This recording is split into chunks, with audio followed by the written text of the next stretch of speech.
యేసుక్రీస్తు నామమునకు మహిమ ఘనత ప్రభావములు కలుగును గాక. ఆమేన్. హల్లెలూయా. వాక్యం చదువుకుందాం.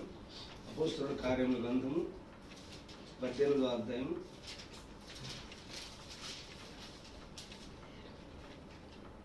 23వ వచనం. అపోస్తలుల కార్యములు 18వ అధ్యాయం 23వ వచనం చదవలేదు. అక్కడ కొంతకాలం ఉండిన తరువాత బయలుదేరి వరుసగా గలతీయ ప్రాంతమందున్న ఉగ్రియా యందును సంచరించుచు శిష్యులందరినీ స్థిరపరిచెను. And after he had spent some time there, he departed and went over all the country of Galatia and Phrygia in order, strengthening all the disciples. ప్రార్థన చేసుకున్నాం. పరిశుద్ధ కృపానిధి దయగలిగిన తండ్రి యేసయ్యని పాదములకు స్తోత్రం చేస్తున్నాం.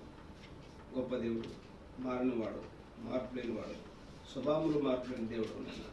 యెహోవానైన నేను మార్పు లేని వాడిని సెలవిచ్చారు. మీరు నిన్న నేడు నిరంతరం ఏకరీతి వాడు దేవానికి స్తోత్రం. కొన్ని కోట్ల సంవత్సరాల నుంచి ప్రభావనైనా ప్రపంచం నిర్మించబడక మునుపు మీరు ఏ స్వభావం అయితే కలిగి ఉన్నారో ఇప్పటికీ అదే స్వభావం కలిగి ఉన్నారు. ఆమేన్. గొప్ప దేవా మీకు స్తోత్రం చెల్లిస్తున్నాం ప్రభా. మేమైతే మానవులుగా పరిస్థితులను బట్టి స్థితిగతులను బట్టి మా స్వభావాలు మారుతూ ఉంటాయి. మీరు గొప్ప దేవుడు నాయన మీకు స్తోత్రం చెల్లిస్తున్నాం. యేసుక్రీస్తుని దివ్యనాన్ని బట్టి ఈ దినం నాయన మా గురిలో చదువున్న లేఖన భావం మీరు మాకు కూర్చోబెట్టించండి. మీరు మాకు మాట్లాడిన దేవానికి స్తోత్రం చెల్లిస్తున్నాం. వాక్యం సమీపిస్తున్నాం. వాక్యం నీది, వినివారమైన మేము నీ పిల్లలమైన దేవానికి స్తోత్రం. వాక్యం మిమ్మల్ని ఆదరించేది, వాక్యం మిమ్మల్ని ఓదార్చేది, వాక్యం మిమ్మల్ని బలపరిచేది నాయన నీకు స్తోత్రం. ఆ వాక్యము శ్రద్ధకు మేము ఇచ్చున్నాం. శరీరదారుగా మీరు ఉన్నప్పుడు మరి నీ కాలం ఎదురు కూర్చున్నారు ఆయన. ఇప్పుడు ఆయన నీ సన్నిధిలో మేము కూర్చున్నాం ప్రభా నీకు స్తోత్రం. మీరు మాతో మాట్లాడండి, మీ నాకు మహిళించుకోండి. ఈ దినమునకు మీరు సిద్ధపరిచిన వర్తమానం ద్వారా మీరు మమ్మల్ని బలపరచండి. సమస్త మహిమాగంత ప్రభావం పొందండి. యేసుక్రీస్తుని దివ్యనామమున అడిగి వేడుచు ప్రార్థన చేయించున్నాము. ఆమేన్. మంచిది, కూర్చున్నాం. ప్రభువైన యేసుక్రీస్తు నామమునకు మహిమ ఘనత ప్రభావం కలుగును గాక. హల్లెలూయా.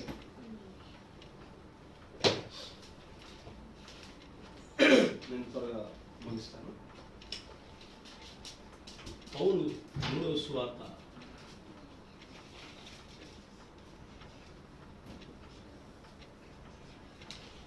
3వ మిషనరీ యాత్ర.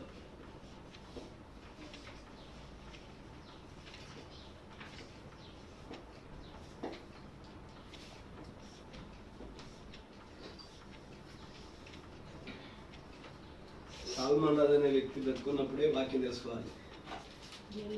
ఎందుకంటే ఎక్కడ చూసిన హంగు, ఆర్భాటాలు, అట్టహాసాలు, టైలు, కోట్లు, షూట్లు, కార్లు, వాటిని చూసే జనాలు మోసపోతున్నారు. తెర చూస్తే అక్కడ ఏ వాక్యం ఉండట్లేదు. సోది మాటలు, సొల్లు కబుర్లు, టైంపాస్ మాటలతో కాలయాపన చేస్తూ ఉన్నారు ఎక్కువ మంది సేవకులు. ప్రవక్త అన్నాడు, సంఘం అయితే కాపరిని ప్రేమిస్తుంది, పోషిస్తుంది, కానుకలు దశంభాగాలని భారంతో ఎన్ని కష్టాలు ఉన్నా పోషిస్తుంది. కానీ కాపరైతే మనకి సరైన ఫీడింగ్ అందించలేదు అంటున్నారు. కాబట్టి ఎన్నో విషయాలు లేఖనాలు దాగి ఉన్నాయి. అవన్నీ రాత్రి బదులు కష్టపడి సంఘానికి అందించడం అది కాపరి బాధ్యత అయ్యింది. హల్లెలూయా. పగలంతా వారం రోజులు రోడ్ల మీద జరిగి టైంపాస్ మాటలతో కాలయాపన చేసి ఆదివారం ఏదో 4 రిఫరెన్స్లు చెప్పుకొని నిలబడి చెప్పేది కాదు వాక్యం ప్రసంగం. దానికి దేవుడు కొద్దిమందిని ఎన్నుకుంటాడు, ఏర్పాటు చేసుకుంటాడు. దానికి ఆ వాక్యానికి వాళ్ళు సమిధులైపోతారు, కరిగిపోతారు. అదే వారి జీవనాధారమై ఉన్నది. హల్లెలూయా. మంచిది. 2 సువార్త దండయాత్రల గురించి మనం మాట్లాడుకున్నాం. పౌలు మొదటి మిషనరీ యాత్ర గురించి చెప్పుకున్నాము. పౌలు 2వ మిషనరీ యాత్ర గురించి చెప్పుకున్నాము. ఈరోజు పౌలు 3వ మిషనరీ యాత్ర గురించి మాట్లాడుకుంటున్నాం. పౌలు తన సువార్త దండయాత్రలో అద్భుతమైన మిషనరీ యాత్రలు చేశాడు. దేవుడు ఆయన ఎన్నుకున్న పాత్ర. క్రొత్త నిబంధనలో అద్భుతమైన వ్యక్తి పౌలు. దాదాపు 16 పత్రికలు రాశాడు పౌలు. పాత నిబంధనలో ఎక్కువ భాగం రాసింది ఎవరంటే మోషే, తోర అంటారు, 5 గ్రంథాలు రాశాడు. క్రొత్త నిబంధనలో ఎక్కువ భాగం రాసింది ఎవరంటే పౌలు అన్నమాట. పౌలు అన్ని జనులకు ప్రవక్తగా వర్తమానికుడిగా దేవుడు నిర్ణయించుకున్నాడు. పౌలు గురించి అద్భుతమైన విషయాలు కొత్త నిబంధనలో వ్రాయబడి ఉన్నాయి. ప్రభు సాక్ష్యం ఇచ్చాడు అన్నయ్యతో, ఇతడు నేను ఏర్పాటు చేసుకున్న సాధనము అన్నాడు. హల్లెలూయా. అద్భుతమైన విషయాలు పౌలు విషయాలు మనం చూస్తూ ఉంటాం. ఇక్కడ పౌలు యొక్క 3వ మిషనరీ యాత్ర ఎక్కడి నుండి కొనసాగిందంటే మనం చదువుకుంది ఇందాక వాక్య భాగం ఫస్ట్ మొట్టమొదటి చదువుకుందాం. అక్కడ కొంతకాలం ఉండిన తర్వాత 18:23 కదా. కొంతకాలం ఉన్న తర్వాత బయలుదేరి వరుసగా గలతీయ ప్రాంతమందును ఉగ్రియయందును సంచరించుచు శిష్యులందరినీ స్థిరపరచను. అంతియోకయ, గలతీయ. పౌలు తన 3వ సువార్త దండయాత్రలో ప్రయాణం చేసిన విధానాలు, పట్టణాలు కానీ ప్రాంతాలు కానీ. పృగియా, మీరు అపోస్తలుల కాలం చదవమన్నారు కదా, మీకు ఈ పదాలు మీకు తగిలి ఉంటాయి. పృగియా, ఎఫెసు, మాసిదోనియా,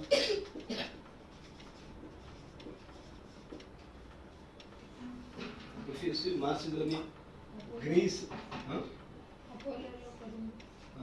గ్రీసు, ట్రోయ. బ్రీఫ్గా రాస్తుంది. గ్రీసు, త్రోయ, యెరూషలేము,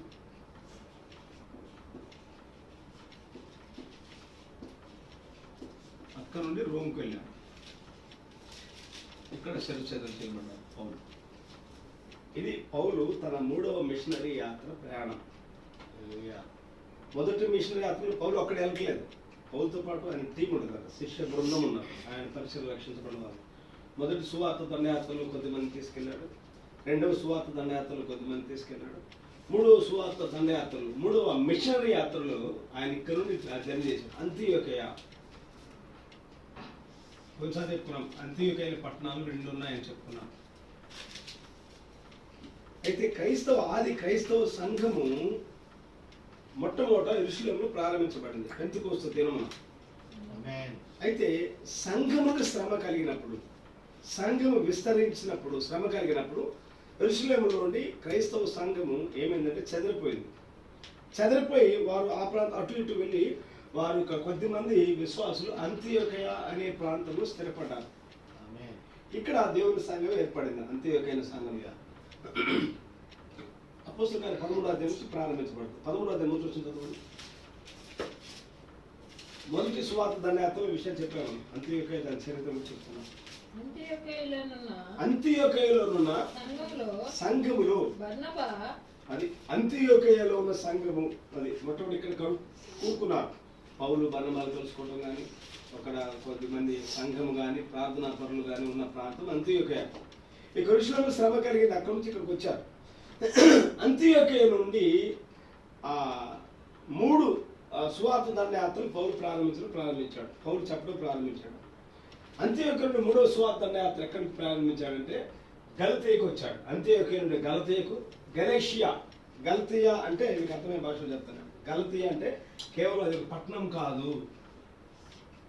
పౌలు గలతీయులకు రాసిన పత్రిక రాశారు కదా, 16 పత్రికలలో ఒకటి గలతీయులకు రాసిన పత్రిక. తెలియక అందరూ అనుకుంటారు గలతీ పట్టణం అంటే అది ఒక పట్టణం అనుకుంటున్నారు. కాదు, అది కొన్ని ప్రాంతాల సముదాయం. కొన్ని పట్టణాలు, కొన్ని ప్రాంతాలన్నింటినీ కలిసి ఆ ప్రాంతములకు గలతీయులకు రాసిన పత్రిక అని పౌలు రాశాడు. మీరు ఒకసారి గమనిస్తే బైబిల్లో యేసు ప్రభు ఓ ప్రాంతంలోకి వెళ్ళాడు. ఆ ప్రాంతంలో ఏమనంటే దెకపోలి అన్నారు. ఆయన అటు సువార్త ప్రకటన చేస్తూ దెకపోలి అన్నంతటా సువార్త ప్రకటించాలని ఉంటుంది. దెకపోలి అంటే ఒక పట్టణం అనుకుంటున్నారు అందరూ. కాదు, దెక అంటే 10 అని అర్థం. దెక అంటే 10 అంటే ఆ ప్రాంతంలో 10 పట్టణాలు ఉన్నాయి. 10 ప్రాంతాలు, 10 పట్టణాలు కలిపి దెకపోలియా అని అన్నారు. బైబిల్ పరిభాష. దెకపోలి అన్నంతటా యేసు ప్రభు సువార్త ప్రకటన చేశారంటే 10 ప్రాంతాలు ఉన్నాయి ఆ ఏరియాలో. ఆ ప్రాంతాలు, ఆ పట్టణాలన్నీ బైబిల్లో రాయలేదు కాబట్టి ఆ దెకపోలి ప్రాంతము అంతటా అని రాశారు. అలాగనే గల్తియా అనే ప్రాంతం పట్టణం కాదు, ఆ ప్రాంతంలో కొన్ని విషయాలు, కొన్ని ప్రాంతాలు ఉన్నాయి, కొన్ని పట్టణాలు, కొన్ని ప్రాంతాలు ఉన్నాయి కాబట్టి అవన్నీ కలిపి గల్తీ అనే పత్రిక రాశాడు. జస్ట్ రాశాడు.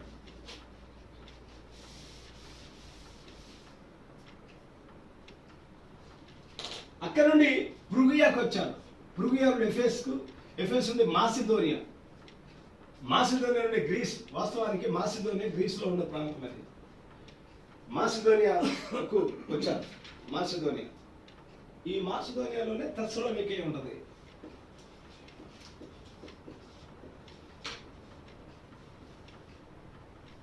మీరు తెస్సలోనిక పత్రిక చదివారు కదా, తెస్సలోనికలో 2 పత్రికలు రాశాడు పౌలు. తెస్సలోనిక అనే ఆ ప్రాంతం, ఆ పట్టణము మాసిదోనియా ప్రాంతంలో ఉన్నది. ఇవన్నీ గ్రీసులో ఉన్న, గ్రీకు ప్రాంతంలో ఉన్న పట్టణాలు ఇవన్నీ. అక్కడ నుండి త్రోయకు వచ్చాడు. త్రోయ నుండి యెరూషలేము వచ్చాడు. అక్కడ నుండి ఫైనల్ గా రోమ్ వెళ్ళి సెటిల్ చేయబడ్డాడు పౌలు. ఇది పౌలు 3వ మిషనరీ యాత్ర యొక్క బ్రీఫ్ ఇంట్రడక్షన్. నేను చెప్తాను, కొంచెం గమనించండి. అంత్యోకియ నుండి గల్తీకు,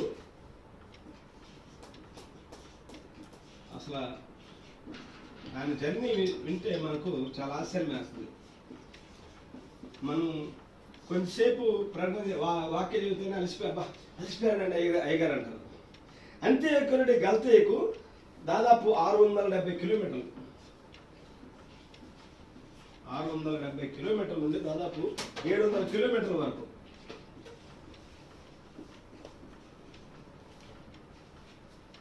అన్ని కిలోమీటర్లు పౌలు ప్రయాణం చేశాడు. ఆ దినాల్లో ట్రైన్లు లేవు, ఫ్లైట్లు లేవు, కార్లు లేవు. ఎక్కువ కాలినడకనే వాళ్ళు సువార్త సాగు చేశారు. కాలిబాటలో సాగు చేశారు. ఇప్పుడు గలతీయ నుండి రాసుకోవాలి కంపల్సరీ మీరు. గలతీయ నుండి పృగియా అనే ప్రాంతంలో,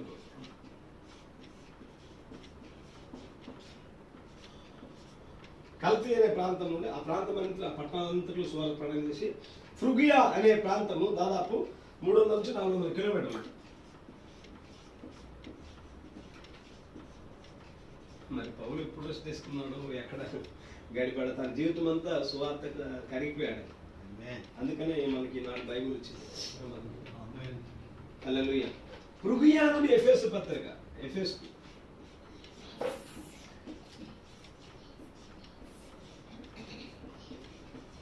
పౌలు ఎక్కువ ఈ ఎఫెసు పట్టణంలోనే 3 సంవత్సరాలు ఉన్నాడు.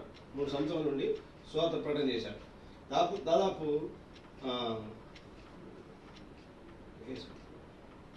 870 నుంచి 1000 కిలోమీటర్ల దాకా.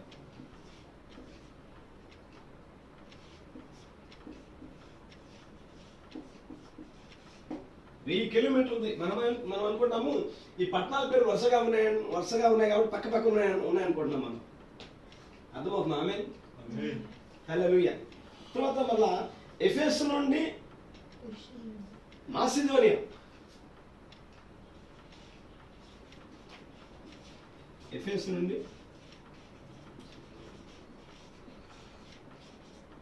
నుండి మాసిదోనియా. మీరు తెస్సలోనిక పత్రికలో ఎక్కడ చదివితే మాసిదోనియా సంఘం గురించి పౌలు బాగా రాస్తారు. మాసిదోనియా, ఎఫెసు నుండి మాసిదోనియాకు దాదాపు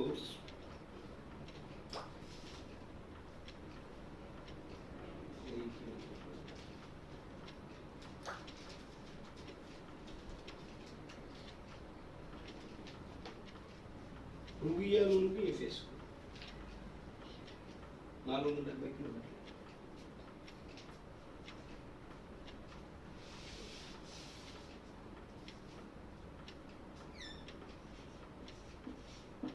పృగియా నుండి ఎఫెసు 470 మీటర్లు.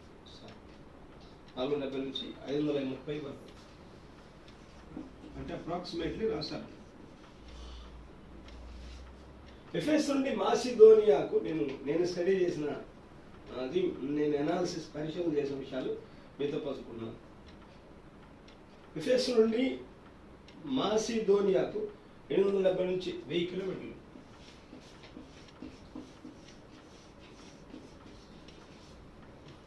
తర్వాత మీకు గురించి వివరిస్తాను. తర్వాత మాసిదోనియా నుండి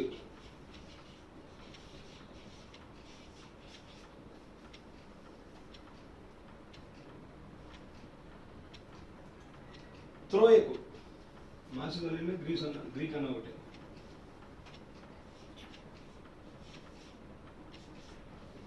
మాసిదోనియా నుండి గ్రీక్ 540 నుంచి 620 వరకు.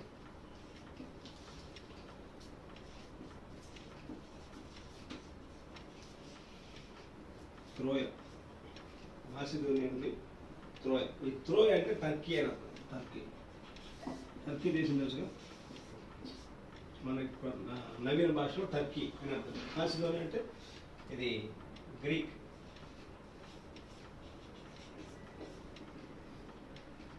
టర్కీ, టర్కీ నుండి త్రోయ.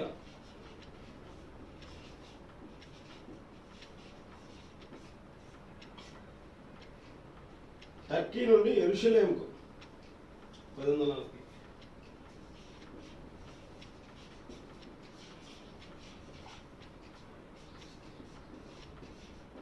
1840 కిలోమీటర్ల నుండి దాదాపు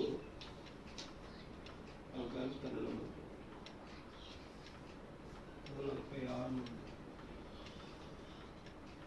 1246 నుండి 1200 కిలోమీటర్లు.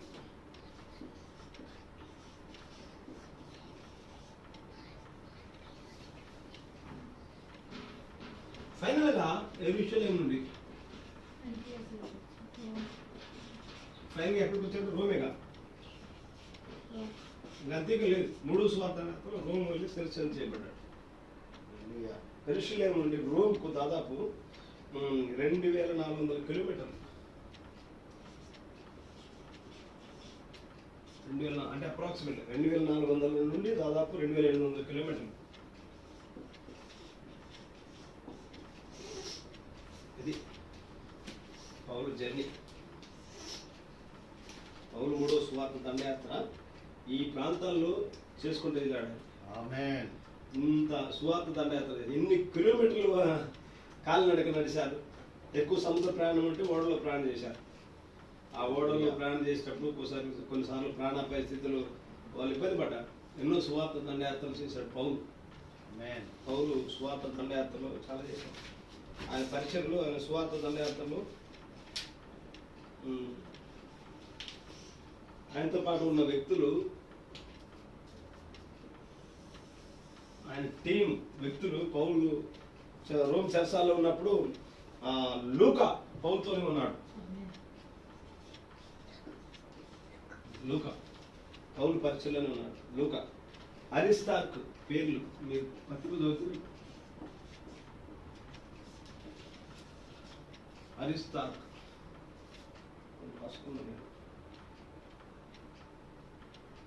తిమోతి, పౌలు యొక్క శిష్యులు వీళ్ళందరూ పౌలు పరిచయం రక్షించబడిన వాళ్ళు. Timothy, తుర్కికు,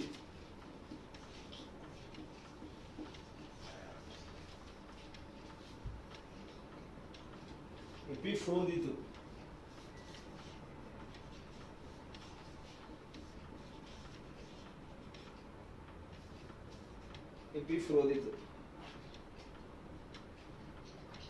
mark. స్వార్థ వీరులు పౌరు పరిచయంలో ఉన్న వ్యక్తులు. మన ప్రాంతంలో పరిచయం ఉందంటే పరిగెత్తుకొని వచ్చారు వాళ్ళు. మొన్న మనతో పాటు ఒక బ్రదర్ ఇక్కడికి వస్తుంటాడు. ఈరోజు ప్రేయర్ స్టార్ట్ ప్రేయర్ అని ఫోన్ చేస్తే, అన్న ఈరోజు ఫంక్షన్ ఒకటి ఉందన్న, ఫంక్షన్కి వెళ్తున్నా అన్న. ఫంక్షన్లు పార్టీలు చూసుకునే వాళ్ళు కాదు, పరిచయలు ఉండేవాళ్ళు. ప్రభా నాడు మొదటి నా నీతిని నా రాజ్యంలో ఎదుర్కొన్నాడు. ఆయన నోటి విప్పులు పెట్టి మనం బతుకుతా ఉన్నాం. మనం తినదరగాలంటే నేను కృప అవసరమై ఉన్నది. ప్రార్థన అనగానే, దేవుని సన్నిధి, వాక్యం అనగానే 100 సాకులు చెప్తా ఉంటారు జనాలు. నాకు ఈరోజు ఖాళీ లేదు, ఈరోజు డ్యూటీ ఉంది, ఈరోజు ఫంక్షన్లు, ఈరోజు లేకపోతే ఇంకొక ప్రాంతం ఇంకొక పని ఉంది, ఈ సాకులు చెప్తా ఉంటారు. కానీ ఒక్కసారి గుండె కొట్టుకోవడం ఆఫ్ చేయబడితే, గుండె కొట్టుకోవడం ఒక్కసారి ఆఫ్ చేయబడితే పరిస్థితి ఆలోచించండి. నాకు బాధ వేసింది, సిగ్గేసింది. ఈరోజు ఫంక్షన్ ఉందన్న అనేసారి. అప్పుడు నేను ఫోన్ చేయడం కూడా సరిగా ఈరోజు చెప్పడం మానేశాను. అలా అటువంటి పౌలు తన కష్టకాలంలో పౌలు పరిచర్యలో దెబ్బలు తినడం, ఆకలి దెబ్బలు, నిందలు, అవమానాలు, చెరసాలలో ఉన్నప్పుడు కూడా పౌలు పరిచర్యలో రక్షించబడిన విశ్వాస వీరులు. హల్లెలూయా. లూకా పౌలుతో పాటు ఉన్నారు అద్భుతమైన వ్యక్తులు అందరూ. పౌలు చెరలో ఉన్నప్పుడే ఈ పత్రిక రాశాడు, ఫిలిప్పీ పత్రిక. రోమన్ చెరలో ఉన్నప్పుడు, పౌలు రోమా చెరసాలలో ఉన్నప్పుడు ఫిలిప్పు, ఎఫెసు,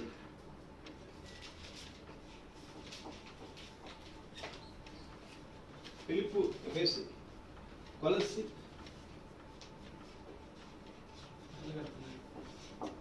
ఫిలిప్పీలకు రాసిన పత్రిక, ఎఫెసులకు రాసిన పత్రిక, కొలస్సీలకు రాసిన పత్రిక, ఫిలోమోను పత్రిక.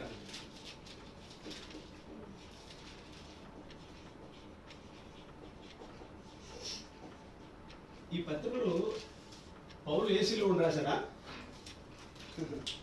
చెరసాల్లో ప్రభు కోసం, వాక్యం కోసం దెబ్బలు తిని శ్రమలు పొందేది రోమన్ చెరసాల్లో ఉన్నప్పుడు రాశాడు ఈ పత్రికలు ఆయన. ఆమేన్. ఫిలిప్పీలకు రాసిన పత్రిక, ఎఫెసులకు రాసిన పత్రిక, కొలస్సీలకు రాసిన పత్రిక, ఫిలోమోను రాసిన పత్రిక చెరసాల్లో ఉండి రాశాడు ఆయన. పౌలు పరిచర్య. ప్రారంభ విశ్వాసులు కానీ, ప్రారంభ అపోస్తులు కానీ, ప్రారంభంలో ఉన్న దేవుని పిల్లలు కానీ, ఆదిమ సంఘం కానీ వారు ఏమి లగ్జరియస్ లైఫ్ అనుభవించారు. ప్రభు కొరకు చంపబడ్డారు, హతసాక్షులయ్యారు, రంపాలతో కోయబడ్డారు, శ్రమపడ్డారు. వారు వారు ఈ రోజు నేను హ్యాపీగా ఉన్నాం అనేది లేదు, వారు లగ్జరీస్ అనేది లేదు వారు. మరి ఈ రోజుల్లో ఒక కారులో వస్తే ఐగారు పరిగెత్తా ఉంటారు. తీర చూస్తే అక్కడ ఏం లేదు. మొన్న తెలంగాణలో ఒక ప్రాంతంలో నన్ను పిలిచారు, మామూలుగా నేను వెళ్ళాను చూడటం, వేరే బ్రదరు పని మీద వెళ్ళాను. ఒక పెద్ద స్పీకర్ వచ్చాడు, ఆయన కారులో ఉండి వచ్చాడు. సైలెంట్గా నేను మామూలుగా కూర్చున్నాను ఒక వ్యక్తి. ఆయన ఏం చెప్తుంటే, అంతమంది సభలో వాళ్ళు లక్ష్యం పెట్టి సభ ఏర్పాటు చేసుకుంటే ఆయన కథలు చెప్తున్నాడు. అక్కడ ఒక గురుగారు ఉన్నారు, ఆ గురుగారు ఒక శిష్యుడు ఉన్నాడు. ఆ గురుగారు ఎదురు బండి మీద వెళ్తా ఉంటే ఆ శిష్యుడు చెప్పాడు, అరే ఈ బండి నువ్వు జాగ్రత్తగా గమనించమన్నాడు. ఆ తర్వాత ఆ గురుగారు చెంబు కింద పడ్డది, చూస్తూ ఉన్నాడు కానీ ఆ చెంబును పట్టుకోలేదు. తర్వాత గురుగారు లేస్తే చెంబు ఏదంటే మరచెంబు అంటే సార్ కింద పడ్డది అన్నాడు. మరి ఎందుకు దాన్ని పట్టుకోలేదంటే మీరు చూస్తూ ఉన్నారు కానీ దాన్ని పట్టుకోమని చెప్పలేదు. ఇటువంటి కథలు చెప్తా ఉన్నారు. లక్షల ఖర్చులు పెట్టి సభలు పెట్టి వేల మంది జనాలు వస్తే కాలయాపంతో ఇటువంటి సభలు చెప్తున్నారు, ఇటువంటి కథలు చెప్తున్నారు. కార్లు వేసుకొని వచ్చి, టై వేసుకొని, టక్ వేసుకొని, బూట్ వేసుకొని వచ్చినారు. ఏ కాలంలో ఉన్నాము, ఏ లేఖనాలు జరుగుతున్నాయి, బైబిల్ చెప్పాల్సిన విషయాలు ఏమున్నాయి, ప్రజలకు అందించాల్సిన విషయాలు ఏమున్నాయి, పబ్లిక్లో చెప్పే ప్రసంగాలు ఏంటి, సంఘంలో చెప్పుకునే ప్రసంగాలు ఏంటి, గృహ కూడికల్లో చెప్పుకునే ప్రసంగాలు ఏంటి, కనీసం తెలిసి ఉండాలి కదా సేవకులకు. హల్లెలూయా. 24 గంటలు వాడిట ఈడిట చెప్పుకోవడమే తెలుగు సరిపోతుంది. కానీ కూర్చొని దేవుని సంఘంలో రాత్రి మగులు స్టడీ చేసే బైబిల్, చరిత్రాదాలు, ప్రవక్త వర్తమానాలు, నిఘంటువులు, మెసేజ్లు ఇవన్నీ ఎప్పుడు చదివి జనాలు సంఘానికి అందిస్తూ ఉన్నారు. ఏంటంటే ప్రతి వాళ్ళు బోధించడానికి అలవాటు పడ్డారు. నేను కూడా 4 మాటలు చెప్తానని స్టేజ్ దగ్గరికి వచ్చేసి వాళ్ళు ఏ కండిషన్లో ఉన్నా కానీ, అంటే సేవకు పిలువబడకపోయినా కానీ నేను కూడా చెప్పాలి అనే కుతూహలంతో లేచి 4 మాటలు చెప్తున్నారు. కానీ అది దేవుని అంగీకారంగా ఉంటుందా? సంఘం ఎంతవరకు బలపడతా ఉంటుంది? గొప్ప వేల మంది, లక్షల మంది అవసరం లేదు. వేల మీద లెక్క పెట్టేవారు వాక్యంలో స్థిరపరచబడితే చాలు. ఎందుకంటే ప్రారంభంలో మొదటి ప్రారంభ క్రైస్తవ సంఘము వేల మీద లెక్క పెట్టే వాళ్ళు ఉన్నారు. వాళ్ళు గృహ కూడికలు కూడుకునే వాళ్ళు. ఆ రోజుల్లో వాళ్ళు పెద్ద పెద్ద సంఘాలు ఏం లేవు. గృహ కూడికలు కూర్చునేవాళ్ళు. వాళ్ళు సముద్రాల దగ్గర కూర్చునేవాళ్ళు, నదీ తీరంలో కూర్చునేవాళ్ళు. ఎక్కడ పడితే అక్కడ కూర్చొని దేవుని వాక్యం వినేవారు. వాళ్ళు ప్రభు కొరకు హతసాక్షులయ్యారు. పౌలు తన చివరి యాత్రలో రోమ్కి వెళ్ళిన తర్వాత చరిత్రలో చెప్పలేదు కానీ, బైబిల్ చెప్పలేదు కానీ, అపోస్తల కార్యాలు రాసింది కూడా లోకానే. కానీ లోకా ఎలా చనిపోయాడు, పౌలు ఎలా చనిపోయాడు అనేది రాయలేదు. అది ఒక మరగుప్తంగా పెట్టాడు. కానీ పౌలు అద్భుతంగా ఎలా చనిపోయాడంటే అద్భుతం. పౌల్స్ death is not explicitly mentioned in the Bible, but according to Christian tradition, క్రైస్తవ సాంప్రదాయ ప్రకారం he was martyred in Rome during the reign of Emperor Nero around 64 to 68.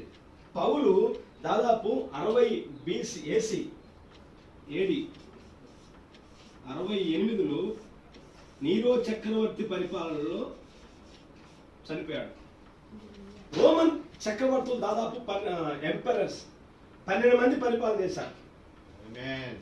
12 మంది రోమన్ చక్రవర్తులు పరిపాలన చేశారు. కాన్స్టాంటిన్ చక్రవర్తి క్రైస్తవం అయ్యాడు. అంత మునుపు రోమన్ చక్రవర్తులు. ఆ రోమన్ చక్రవర్తులు 12 మంది చక్రవర్తుల్లో వారిలో ఒకడు నీరో. నీరో అనే వ్యక్తి వీడు బహు దుర్మార్గుడు. ఆది సంఘము నార్పుటకు నుంచి ఆ దుష్ట నీరో అధిపతి చెలరేగి గర్వించే. ఆది సంఘపు భక్తుల స్తంభముల కట్టి తారు పూసి అగ్నిని ముట్టించి కల్వంగా ఓ ప్రియసకుండా కాతిగా నీకిచ్చ గ్రంథంబు క్రైస్తవుండా కదలి రావయ్యా కలుషాత్ములకు ఈ సిలువ శక్తిని దాటవేమయ్యా. హల్లెలూయా. సొంత తల్లినే గుర్రానికి కట్టి పరిగెత్తుకుంటూ నడిపించిన వ్యక్తి నీరు. క్రైస్తవ యెరూషలేము పట్టణం తగలబడుతుంటే వాడు ఫిడేలు వాయించుకుంటూ ఆనందించిన దుర్మార్గుడు నీరు. ఆ పట్టణం తగలబడిందని ఆ నేరము క్రైస్తవుల మీద మోపాడు. క్రైస్తవుల మీద మోపినప్పుడు క్రైస్తవులందరూ భయంకరంగా చంపబడ్డారు. మొదటి శతాబ్దం హతసాక్షులయ్యారు దేవుని పిల్లలు. అటువంటి దగులుబాది దౌర్భాగ్యుడు నీరు.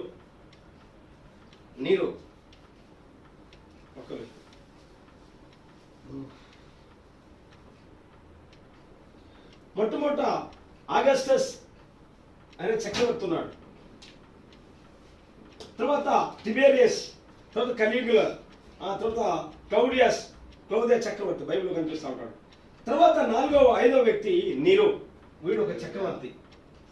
ఈ నీరో పరిపాలనలో పౌలు రోమ్లోకి పంపించబడ్డాడు. వీడి కాలంలో పౌలు శిరచ్ఛేదన చేయబడ్డాడు. పౌలు పట్టుకొని ఏం చేశారంటే పౌలు యొక్క శిరస్సును నరికారట. అంతే. ఆ శిరస్సు అలా దొల్లుకుంటూ వెళ్ళిపోయింది. ప్రభు కొరకు హతసాక్షులు అయ్యారు వాళ్ళు. హల్లెలూయా. రంపములతో పోయబడ్డారు. నిజంగా క్రైస్తవ భక్తుల యొక్క చరిత్రలు చదవండి. అప్పుడప్పుడు ఖాళీగా ఉన్నప్పుడు కాదు. క్రైస్తవ భక్తులు కానీ అపోస్తులు కానీ ఆది క్రైస్తవ సంఘం గురించి చిత్రహింసలు కానీ మనం చదువుతుంటే వాస్తవానికి నీకు నిద్ర పట్టకూడదు, తిన్నది అన్నం కూడా తినలేను. అటువంటి పరిస్థితులు. మరి ఇంత 3 సువార్త దండయాత్రలు కాలినడకన 100 కిలోమీటర్లు ప్రయాణం చేశాడు తన బృందంతో, తన శిష్య బృందంతో ప్రయాణం చేసి దేవుని పరిచర్య ప్రకటన చేశారు. వాక్య పరిచర్య. ఆయన ఏ విధంగా క్రీస్తుని నమ్ముకున్నాడు, ఏ విధంగా ప్రభువుని అంగీకరించాడు, ప్రభు కొరకు దెబ్బలు తిన్నాడు, ధర్మశాస్త్రం ఏంటి, కొత్త నిబంధనలో యేసుక్రీస్తు ఎవరు అని వ్యత్యాసం రాసుకుంటూ వచ్చాడు పౌలు. ధర్మశాస్త్రంలో కొత్త నిబంధనలకు వ్యత్యాసం రాసిన వ్యక్తి పౌలు. యెహోవా ఎవరు? ఒకప్పుడు పౌలు యెహోవా సాక్షి. ఇప్పుడు యేసుక్రీస్తు సాక్షి ఎందుకు మారాడు అంటే ఆ యెహోవా యేసుక్రీస్తుగా వచ్చినాడు పౌలుకు అర్థమైంది. హల్లెలూయా. అద్భుతమైన పరిచర్య పౌలుది. పౌలు 3వ సువార్త దండయాత్ర అద్భుతం. ఇవన్నీ నేను మరలా ఒక్కొక్కటి డీటెయిల్ వివరించాలంటే వివరించలేను, కానీ జస్ట్ మీరు విధానం మామూలుగా రాసుకుంటే సరిపోదు. హల్లెలూయా. నేను చూడమంటాను దీన్ని.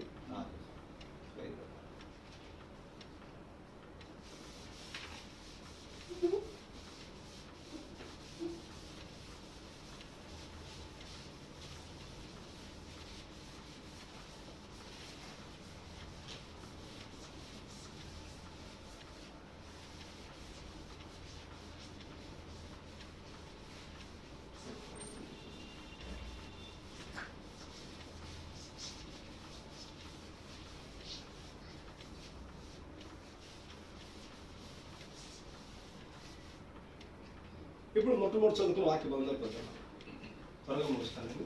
కొంచెం ఎందుకంటే మీరు చదివారు కదా. అపోస్తల కార్యములు 28వ అధ్యాయం నుండి 28 నుండి 18 నుంచి 28వ అధ్యాయం వరకు ఈ యొక్క పౌలు 3వ మిషనరీ యాత్ర గురించి చూడండి. 3వ మిషనరీ యాత్ర ఖచ్చితంగా తెలియాలంటే ఈ అధ్యాయం చదవాలి. అపోస్తల కార్యములు 13వ అధ్యాయం 28వ అధ్యాయం వరకు చదవాలి. అపోస్తల కార్యం 1వ అధ్యాయము